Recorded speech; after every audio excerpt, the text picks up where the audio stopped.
अवधूत चिंतन श्री गुरुदेव दत्त श्री स्वामी समर्थ. जर तुमच्या या शक्तीवर विश्वास असेल तर आत्ताच आपल्या चॅनलला सबस्क्राईब करा आणि एक लाईक करायला विसरू नका. लक्षात ठेवा, तुमचं एक लाईक प्रेरणा देतो आणखीन स्वामी संदेश बनवण्यासाठी. बाळावर दिलेल्या 2 पर्यायापैकी कोणत्याही एका पर्यायाला स्पर्श कर आणि स्वामी तुम्हाला कोणता उपदेश देत आहे हे जाणून घ्या. स्वामी सांगतात, लेकरा थांब, जर तुझं मन खरंच चांगलं असेल तर हा संदेश फक्त तुझ्यासाठी आहे. तू कोणाचं वाईट केलं नाहीस तरी तुला त्रास होतो, त्याचं कारण तू ऐक. एक गुपित आज मी तुला सांगणार आहे. देव तुझे रक्षा आधीपासून करत आहे. तुला वाटतं तू एकटा आहेस, होय, हे चुकीचं आहे. देव तुझ्यासोबत कायम आहे. आता तुझं नशीब बदलणार आहे. तुला असं वाटतं नशीब तुझ्या विरोधात आहे, खरं कारण आज ऐकून घे, नशीब बदलत नाही असं वाटतंय तर ही एक गोष्ट तू बदलून बघ. तुझं नशीब खराब नाही. तू जे चूक करत आहेस ती चूक आज देव तुला सांगणार आहे. होय बाळा, म्हणूनच हा संदेश तू पुढे न ढकलता पूर्ण ऐक. बाळा, कदाचित देव तुला खूप मोठा आशीर्वाद देत आहे. बघ बाळा, तुला असं वाटतं की तुझं कोणीच नाही, पण देव कधी चांगल्या माणसांना एकटं सोडत नाही. फक्त वेळ लागते. तुझ्यावर अन्याय झाला आहे, पण शांत राहा. देव सर्व काही पाहत आहे. आज तुला जे त्रास देत आहेत, उद्या तेच तुझ्यासमोर झुकणार आहेत. होय माझ्या लेकरा, तू एक विचार बदल, तुझं आयुष्य कायमच बदलणार आहे. तुला असं वाटतं की तू वाईट आहेस म्हणून लोक तुला सोडून जातात, पण नाही बाळा, तुझं मन खूप स्वच्छ आहे. तुला कोणाचंही वाईट लागू शकत नाही. हा व्हिडिओ बघितल्यानंतर तू कदाचित एकटा तुला वाटणार नाही. बाळा, लक्षात ठेव, देव तुझी परीक्षा घेत आहे, तुला शिक्षा देत नाही. माझ्या लेकरा, तुला जर माझ्यावर विश्वास असेल तर श्री स्वामी समर्थ असे तू टाईप कर. व्हिडिओला लाईक करून चॅनलला सबस्क्राईब कर. बाळा, कधी असा विचार केला आहेस का की तू कोणाचं वाईट करत नाही तरीही तुझ्यावरच संकट का येतात?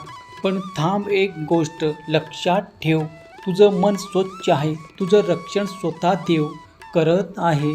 जर ते तुला दिसत नसाल तरी आजचा हा संदेश तुझं आयुष्य बदलून टाकणार आहे. होय बाळा, तुझं मन एक मंदिर आहे. जसं मंदिर स्वच्छ ठेवलं जातं तसं तुझं मनही स्वच्छ ठेवून खूप महत्त्वाचं आहे. जर तुझ्या मनात कोणाबद्दल द्वेष, मत्सर किंवा वाईट भावना नसतील तर देव असल्यातच वास करतो. अशा माणसाला कोणाचंही वाईट लागू शकत नाही, कारण त्याच्या भोवती एक अदृश्य संरक्षण असते, ते म्हणजे भगवंतच. होय बाळा, अनेक वेळा आयुष्यात अन्याय सहन करावा लागतो. लोक चुकीचे समजतात, नको ते आरोप करतात, पण जर तुझं मन खरं आणि प्रामाणिक असेल तर घाबरायची गरज नाही, कारण भगवंत सर्व काही पाहत आहे. योग्य वेळी तोच न्याय देत असतो. कधी कधी उशीर होतो, पण अंधार कायम राहत नाही बाळा. फक्त स्वतःवरती आणि देवावरती विश्वास ठेव. हा विश्वास असेल तर होय असे तू टाईप कर. माझ्या लेकरा, काही लोक खूप चांगले असतात, पण त्यांना सतत त्रास होतो. ते विचार करतात की मी कोणाचंही वाईट करत नाही तरी माझ्याबरोबरच असं का? तर त्याचं एकच उत्तर आहे बाळा, देव तुमची परीक्षा घेतोय, कारण तो तुम्हाला काहीतरी मोठे देण्यासाठी तयार करत आहे. तुमचं मन जितकं शुद्ध तितकी तुमची शक्ती जास्त असणार आहे. म्हणून तुम्ही सदैव सकारात्मक राहा, पॉझिटिव्ह राहा. कारण जेव्हा तुम्ही शांत राहता, कोणाला त्रास देत नाही, तेव्हा काही लोक तुमचा गैरफायदा घेतात. पण लक्षात ठेवा, तुमच्या शांत राहणं ही तुमची कमजोरी नाही, तर ती तुमची ताकद आहे. देव अशा लोकांना कधीच एकटं सोडत नाही. योग्य वेळी तो तुमच्यासाठी नक्कीच कोणाच्या ना कोणाच्या रूपात उभा राहतो. म्हणून बाळा, तू एक गोष्ट कायम लक्षात ठेव, तू स्वतःला दोष देत राहतो पण बाळा तू स्वतःला माफ कर. मी तुझ्यासोबत कायम आहे. जेव्हा तू स्वतःशी प्रामाणिक राहतोस तेव्हा मी तुझ्या प्रत्येक पावलावर साथ देत असतो. होय बाळा, कधी कधी आयुष्य खूप कठीण वाटतं.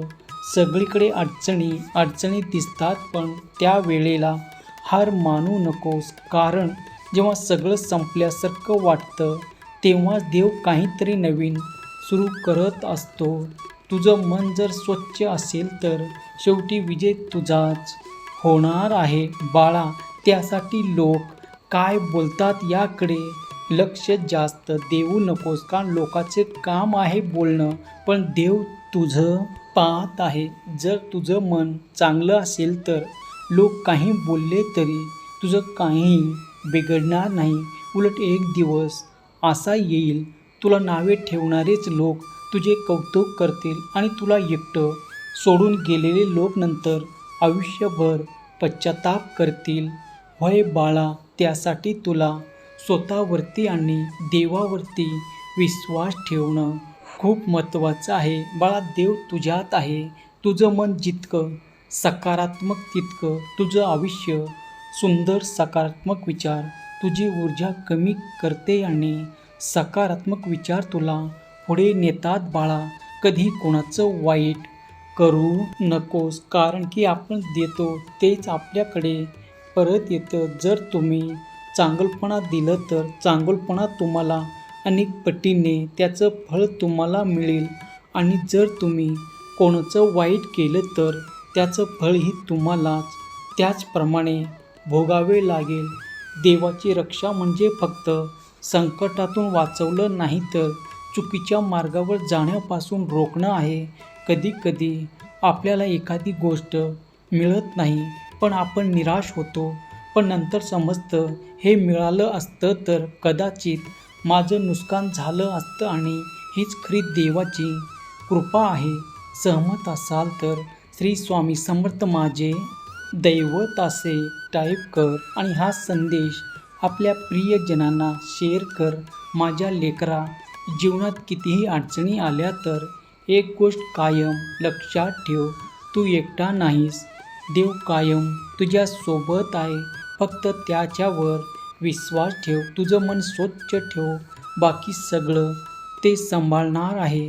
होय बाळा, देव तुझ्यासाठी योग्य वेळेची वाट पाहत आहे, कारण त्याला माहीत आहे कधी काय आणि किती द्यायचं आहे. त्यामुळे तू संयम ठेव. बाळा, मी तुला शेवटी एकच सांगेन, जर तुझं मन चांगलं असेल ना तर घाबरण्याची गरज नाही, कारण देव तुझे रक्षा करत आहे. आज, उद्या आणि कायम असतो तुझ्या पाठीशी असणार आहे. फक्त तू स्वतःवरती विश्वास ठेव आणि तुझं मन चांगलं ठेव. तुझं काही वाईट होऊ शकणार नाही, कारण साक्षात देव तुझ्या पाठीशी आहे. होय माझ्या लेकरा, आता तुझ्यावर अन्याय होणार नाही. आज जे तुला त्रास देत आहेत, उद्या तेच तुझ्यासमोर झुकणार आहेत. बाळा, तू जे सहन करत आहेस, तू रडत आहेस, त्याचा शेवट आता जवळ आला आहे. फक्त तुझ्या देवावर तू विश्वास ठेव. बाळा, तुझ्या आयुष्यातून सर्व वाईट गोष्टी आता निघून जाणार आहेत. तुझे शांत राहणं म्हणजे कमजोरी नाही, तर तेच आत्ता तुला तुझे ताकद बनवून दिसणार आहे. बाळा, देव तुला वाचवत आहे. तुला सर्व काही संपलं असं वाटत असेल, पण देव अजून तुझ्यासाठी काम करत आहे. म्हणून बाळा, तू एकटा नाहीस. माझ्यावर विश्वास ठेव.